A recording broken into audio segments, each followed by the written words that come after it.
Au Tchad, l'Assemblée nationale examine depuis ce lundi 23 février un projet de loi constitutionnelle qui devrait permettre la prorogation du mandat des parlementaires. L'actuel mandat devrait se terminer en juin 2015.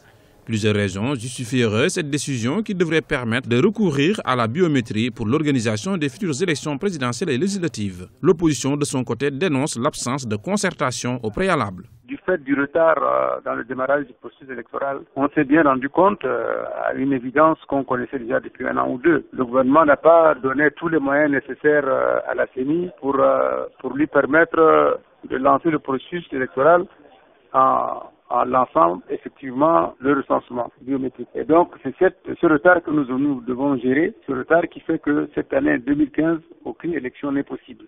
Puisque les cartes biométriques vont être distribuées aux électeurs à partir du mois d'avril de l'année prochaine. Il n'y a pas eu en réalité d'échange, de concertation ou de consultation approfondie dans la classe politique. Les acteurs politiques ont été mis devant le fait accompli. Le gouvernement, je pense que vendredi, cette loi va être adoptée, puisque c'est le gouvernement qui a un parti majoritaire à l'Assemblée.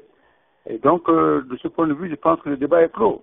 L'objectif est également de permettre à la CENI, la Commission électorale nationale indépendante, d'effectuer le recensement électoral biométrique des Tchadiens de l'étranger. Les opérations doivent commencer le 6 août prochain. Pour les députés qui font partie du MPS, donc du parti au pouvoir aujourd'hui, sont d'accord avec l'idée de prolongation du mandat de l'Assemblée nationale actuelle. L'opposition, en revanche, est contre, puisque si on regarde bien la loi tchadienne, en tout cas le code électoral, l'article 146 est assez clair. La durée du mandat des députés est de 4 ans renouvelable, et donc on ne peut pas proroger de cette manière-là. D'où l'idée peut-être que au lieu d'une modification, révision de la loi constitutionnelle, peut-être aller vers un débat sur un consensus politique pour la prolongation à durée déterminée. Rappelons que c'est la deuxième fois dans l'histoire de la démocratie tchadienne qu'un tel scénario se produit.